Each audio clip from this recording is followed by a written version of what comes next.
नमस्कार दोस्तों, अपनी पाठशाला चैनल पर आप सभी का हार्दिक स्वागत है। कैसे हो आप सभी? आशा करता हूं कि आप सभी स्वस्थ होंगे, मस्त होंगे और निरंतर अपनी पढ़ाई में लगे हुए होंगे। तो मित्रों, आज की कक्षा में हम बात करने वाले हैं मेवाड़ के इतिहास से संबंधित भाग नंबर 13 की। और आज के इस भाग नंबर 13 में हम चर्चा करेंगे वीर शिरोमणि महाराणा प्रताप से संबंधित महत्वपूर्ण प्रश्नों की, कि महाराणा प्रताप से संबंधित उनके जीवन में आने वाली परिस्थितियों और उनके द्वारा किए गए प्रमुख युद्धों के विषय में चर्चा करने वाले हैं। लेकिन आपसे अनुरोध, अगर आप हमारे चैनल पर नए हो तो हमारे चैनल को लाइक कीजिए, सब्सक्राइब कीजिए तथा अधिक से अधिक इस श्रृंखला को अपने मित्रों तक जरूर पहुंचाइए। मित्रों, बात करें आज के पहले प्रश्न की, महाराणा प्रताप का जन्म कब हुआ? महाराणा प्रताप का जन्म कब हुआ? तो इसका सही उत्तर होगा 9 मई 1540 ईस्वी को। यानी महाराणा प्रताप का जन्म 9 मई 1540 ईस्वी को ज्येष्ठ शुक्ल तृतीया को, और या फिर विक्रम संवत की बात करें तो 1597 को। अगला प्रश्न, राणा प्रताप का जन्म कहाँ हुआ? महाराणा प्रताप का जन्म कहां पर हुआ? तो आप इसका सही उत्तर होगा जूनी कचहरी कटारगढ़ दुर्ग में, यानी जूनी कचहरी कटारगढ़ दुर्ग कुंभलगढ़ में। अगला प्रश्न, महाराणा प्रताप के पिता का नाम क्या था? महाराणा प्रताप के पिता का नाम क्या था? तो इसका सही उत्तर होगा महाराणा उदय सिंह। और मित्रों, बात करें कि महाराणा प्रताप की माता का नाम क्या था, तो इसका सही उत्तर होगा जयवंता बाई। अगला प्रश्न, महाराणा प्रताप की पत्नी का नाम क्या था? महाराणा प्रताप की पत्नी का नाम क्या था? तो इसका सही उत्तर होगा अजबदे पवार।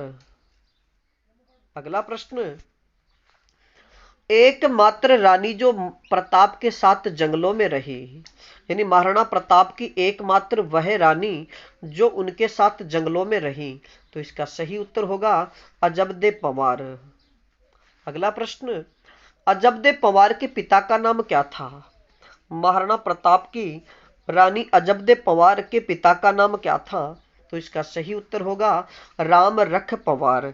और मित्रों, याद रखिए कि बिजोलिया के सामंत राम रख पवार की ये पुत्री थी और महाराणा प्रताप के साथ इनका विवाह 1557 में हुआ था। यानी महाराणा प्रताप और अजबदे पवार का विवाह 1557 ईस्वी में हुआ था तथा यह उनकी प्रिय रानी थी। और कुंवर अमर सिंह का जन्म भी इनकी कोख से हुआ था। बात करें आज के अगले प्रश्न की, महाराणा प्रताप की दूसरी पत्नी का नाम क्या था? महाराणा प्रताप की दूसरी रानी का या दूसरी पत्नी का नाम क्या था? तो इसका सही उत्तर होगा छिहरबाई। और मित्रों, याद रखिए कि छिहरबाई जैसलमेर की राजकुमारी थी। अगला प्रश्न, महाराणा प्रताप का बचपन का नाम क्या था? महाराणा प्रताप का बचपन का नाम क्या था? तो इसका सही उत्तर होगा कीका। मित्रों, याद रखिए कि भील बच्चों को प्यार से कीका कहा जाता है और महाराणा प्रताप का बचपन भी भीलों के बीच ही बीता था। इस वजह से उन्हें बचपन में कीका नाम से पुकारा जाता था। अगला प्रश्न, महाराणा प्रताप का बचपन कहां पर बीता? महाराणा प्रताप का बचपन कहां पर बीता? तो इसका सही उत्तर होगा कुंभलगढ़ दुर्ग में। मित्रों, याद रखिए कि कुंभलगढ़ दुर्ग की जो दीवार है वह 36 किलोमीटर है और इसी दुर्ग के अंदर एक लघु दुर्ग बना हुआ है जिसका नाम है कटारगढ़। और इस कटारगढ़ की जूनी कचेरी में ही महाराणा प्रताप का जन्म हुआ था। तो महाराणा प्रताप का जो बचपन था वह कुंभलगढ़ दुर्ग में ही व्यतीत हुआ। अगला प्रश्न, कुंवर प्रताप ने तलवारबाजी किससे सीखी थी? यानी कुंवर प्रताप ने तलवारबाजी किससे सीखी थी? तो इसका सही उत्तर होगा मेड़ता के जयमल राठौड़ से। यानी कुंवर प्रताप ने मेड़ता के जयमल राठौड़ से तलवारबाजी की शिक्षा ली। अगला प्रश्न, महाराणा प्रताप के पुत्र अमर सिंह का जन्म कब हुआ? महाराणा प्रताप के पुत्र अमर सिंह का जन्म कब हुआ?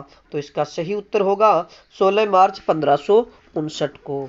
यानी इनके पुत्र अमर सिंह का जन्म 16 मार्च 1559 को मचेंद्र राज संबंध में हुआ था। और महाराणा प्रताप के कुंवर अमर सिंह सहित कुल 17 पुत्र थे। अगला प्रश्न, महाराणा प्रताप का बचपन, ये वाला प्रश्न हमने कर लिया।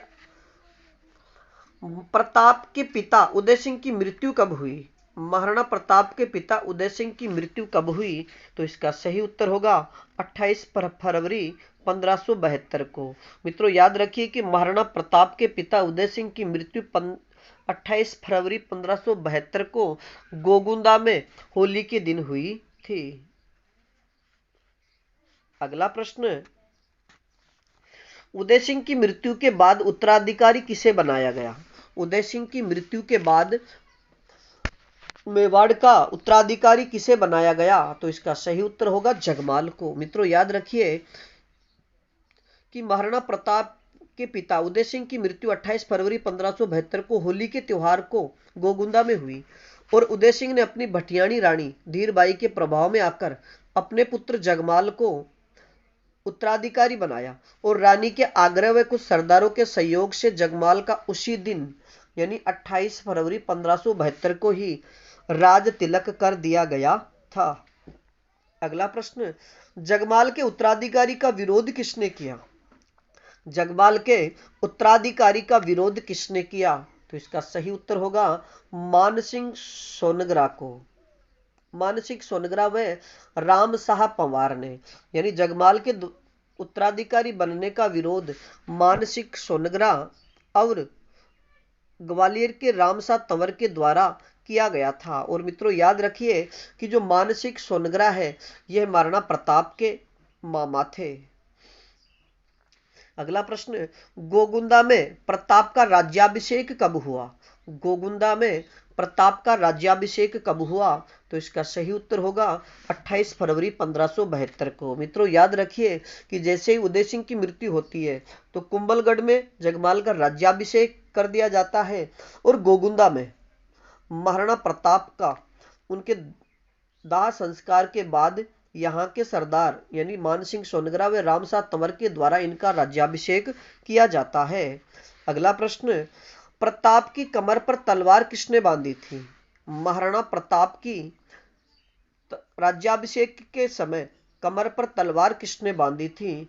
तो इसका सही उत्तर होगा रावत कृष्णदास ने। यानी सलूम्बर के रावत कृष्णदास ने इनकी कमर पर तलवार बांधी थी। और मित्रों याद रखिए कि देवगढ़ के रावत सांगा ने प्रमुख सामंतों की सहमति से जगमाल को हटा करके 28 फरवरी 1572 को महाराणा प्रताप का गोगुंदा में राज्याभिषेक किया गया। उस समय प्रताप की उम्र 32 वर्ष की थी। अगला प्रश्न, जगमाल नाराज होकर कहां चला गया था? जगमाल नाराज होकर कहां चला गया था? तो इसका सही उत्तर होगा अकबर की शरण में। यानी जैसे ही जगमाल को उनके उत्तराधिकार पद से हटाया जाता है तो वह नाराज होकर के अकबर की शरण में चले जाते हैं और यहीं से राजमहलों की क्रांति शुरू हुई थी। अगला प्रश्न, महाराणा प्रताप का दूसरा राज्याभिषेक कब हुआ? कब या कहां हुआ? महाराणा प्रताप का दूसरा राज्याभिषेक कहां पर हुआ? तो इसका सही उत्तर होगा कुंभलगढ़ दुर्ग में। पहले राज्याभिषेक की बात करें तो गोगुंदा में और दूसरा राज्याभिषेक कुंभलगढ़ दुर्ग में। अगला प्रश्न, प्रताप के राज्याभिषेक में मारवाड़ से कौन उपस्थित हुआ था? प्रताप के राज्याभिषेक में मारवाड़ से कौन उपस्थित हुआ? तो इसका सही उत्तर होगा रावचंद्र सेन को। और मित्रों याद रखिए कि रावचंद्र सेन को महाराणा प्रताप का अग्रगामी या पथ प्रदर्शक कहा जाता है और मारवाड़ का भूला बिसरा राजा या मारवाड़ का विस्मृत नायक किसे कहा जाता है? तो रावचंद्र सेन को। अगला प्रश्न, प्रताप ने कुंभलगढ़ में राज सिंहासन धारण करते समय क्या शपथ ली? यानी महाराणा प्रताप ने कुंभलगढ़ में जैसे दूसरा राज्याभिषेक हुआ उस दिन राज सिंहासन धारण करते समय क्या शपथ ली थी? तो इसका सही उत्तर होगा कि जब तक मैं चित्तौड़ को मुगलों से स्वतंत्र नहीं कर लूंगा तब तक न तो थाली में रोटी खाऊंगा और न बिस्तर पर सोऊंगा। यानी महाराणा प्रताप ने शपथ ली कि जब तक मैं अपने चित्तौड़ को मुगलों से स्वतंत्र नहीं करा लूंगा तब तक न तो मैं थाली में भोजन करूंगा और न बिस्तर पर सोऊंगा। यह शपथ ली। अगला प्रश्न, प्रताप के समय कौन कौन से क्षेत्र मुगलों के अधीन थे? यानी महाराणा प्रताप का जैसे राज्याभिषेक हुआ उस समय कौन से क्षेत्र थे जो मुगलों के अधीन थे? तो इसका सही उत्तर होगा चित्तौड़गढ़, बदनौर, शाहपुरा और रायला। यानी ये जो 4 क्षेत्र थे ये मुगलों के अधीन थे। बात करें आज के अगले प्रश्न की, अकबर ने नागौर दरबार का आयोजन कब किया?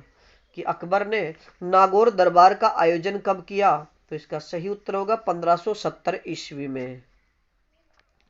बात करें आज के अगले प्रश्न की, नागौर दरबार का उद्देश्य क्या था? नागौर दरबार का उद्देश्य क्या था? तो इसका सही उत्तर होगा राजपूतों को अपने अधीन करना। मित्रों याद रखिए कि सम्राट अकबर ने 1570 में नागौर दरबार का आयोजन किया था और इस नागौर दरबार का उद्देश्य था कि राजपूत उसकी अधीनता स्वीकार करें। लेकिन महाराणा प्रताप इस नागौर दरबार में शामिल होते हैं लेकिन उसकी अधीनता स्वीकार नहीं करते। उसी प्रकार राव चंद्रसेन भी नागौर दरबार में गए थे लेकिन अकबर की अधीनता स्वीकार नहीं की। अगला प्रश्न, प्रताप ने पहली बार अपनी सेवा में किसे उच्च पद प्रदान किया था? महाराणा प्रताप ने पहली बार अपनी सेवा में किसे उच्च पद प्रदान किया? तो इसका सही उत्तर होगा भीलों को। अगला प्रश्न, अकबर ने प्रताप को अधीन करने हेतु कितने शिष्टमंडल भेजे थे? अकबर ने महाराणा प्रताप को अपने अधीन करने हेतु कितने शिष्टमंडल भेजे? तो इसका सही उत्तर होगा 4 शिष्टमंडल। और मित्रों ये जो 4 शिष्टमंडल हैं उनको आप याद करें तो JMBT यानी जलाल खां, मानसिंह, भगवंत दास और टोडरमल, इनको आप याद रखिएगा। अब बात करें कि अकबर के द्वारा जो 4 शिष्टमंडल भेजे गए उनमें सर्वप्रथम जलाल खां कोरची को भेजा गया था और नवंबर 1572 में। अगर प्रश्न पूछा जाए कि जलाल खां कोरची को महाराणा प्रताप के पास कब भेजा गया तो नवंबर 1572। अगला प्रश्न कि मानसिंह कछवा को महाराणा प्रताप के पास कब भेजा गया तो जून 1573 में। अगला प्रश्न कि भगवंत दास को महाराणा प्रताप को अधीन करने हेतु शिष्टमंडल के रूप में कब भेजा गया तो सितंबर 1573 को। और अंतिम शिष्टमंडल की बात करें तो टोडरमल को दिसंबर 1573 में महाराणा प्रताप के पास भेजा गया। लेकिन मित्रों याद रखिए कि ये चारों के चारों महाराणा प्रताप को मनाने में असफल रहे। अब बात करें अगले प्रश्न की, महाराणा प्रताप ने मानसिंह को कहां पर ठहराया था? महाराणा प्रताप ने मानसिंह को कहां पर ठहराया था? तो इसका सही उत्तर होगा उदय सागर झील के किनारे। मित्रों जैसे महाराणा प्रताप से मिलने के लिए मानसिंह जाते हैं उन्हें अपने अधीन करने के लिए, तो महाराणा प्रताप ने उन्हें ठहरने के लिए उदय सागर झील पर आमंत्रित किया था। ये बात मुहणोत नैन्सी में लिखी हुई है। और शाम को भोजन के समय अगर बात करें कि शाम का भोजन का जो समय था उस समय किसे भेजा गया था तो कुंवर अमर सिंह को। अगला प्रश्न, भोजन के समय प्रताप स्वयं ने आकर किसको भेजा? कि महाराणा प्रताप जो भोजन का समय था उसमें स्वयं ने आकर किसको भेजा? तो इसका सही उत्तर होगा कुंवर अमर सिंह को। मित्रों याद रखिए कि महाराणा प्रताप ने मानसिंह को उदय सागर झील पर ठहराया, मानसिंह के लिए भोजन का आयोजन रखा गया और भोजन के समय प्रताप स्वयं ने आकर अपने पुत्र अमर सिंह को वहां भेजा। और मानसिंह ने कारण पूछा तो अमर सिंह ने कहा कि पिताजी अस्वस्थ हैं इसलिए भोजन में नहीं आ सकते। मानसिंह जान गया कि प्रताप उनसे घृणा करते हैं क्योंकि आमेर के कछवाहों ने मुगलों से वैवाहिक संबंध स्थापित कर लिए थे और मानसिंह इसे अपना अपमान समझा या अपना अपमान समझकर और बिना भोजन किए ही वापस लौट गया। अगला प्रश्न, अबुल फजल ने मानसिंह और प्रताप से मिलने का स्थान कहाँ तय किया? यानी अबुल फजल ने मानसिंह और प्रताप के मिलने का कौन सा स्थान बताया है? तो गोगुंदा। यानी मोहन और नैणसी में तो उदयसागर झील और अबुल फजल ने महाराणा प्रताप और मानसिंह के मिलने का जो स्थान है वह गोगुंदा बताया है। अगला प्रश्न, प्रताप को मनाने के प्रयास सफल न होने पर अकबर अजमेर कब पहुंचा? यानी महाराणा प्रताप को मनाने के जो प्रयास किए गए उसमें वह सफल नहीं होने पर अकबर स्वयं अजमेर कब पहुंचा? तो इसका सही उत्तर होगा मार्च 1576 में। मित्रों, बात करें अगले प्रश्न की। हल्दी घाटी युद्ध की योजना अकबर ने कहां बनाई? हल्दी घाटी युद्ध की योजना अकबर ने कहां बनाई? तो इसका सही उत्तर होगा अजमेर के मैगजीन दुर्ग में। अगला प्रश्न, मानसिंह शाही सेना लेकर अजमेर से कब रवाना हुआ? मानसिंह हल्दी घाटी युद्ध करने के लिए अजमेर से शाही सेना लेकर कब रवाना हुआ? तो इसका सही उत्तर होगा 3 अप्रैल 1576 में। तो मित्रों, आज के लिए इतना ही। बाकी फिर मिलेंगे एक नए टॉपिक के साथ में। तब तक आप अपने अध्ययन में जुटे रहिए। और अगला टॉपिक होगा अपना हल्दी घाटी युद्ध, और उसके बाद में महाराणा प्रताप द्वारा किए गया दिवेर युद्ध से संबंधित महत्वपूर्ण तथ्यों को लेकर के। तब तक आप अपने अध्ययन में जुटे रहिए। और इस श्रृंखला में किसी प्रकार की कोई त्रुटि हो तो आप हमें कमेंट्स में जरूर बताइए। धन्यवाद।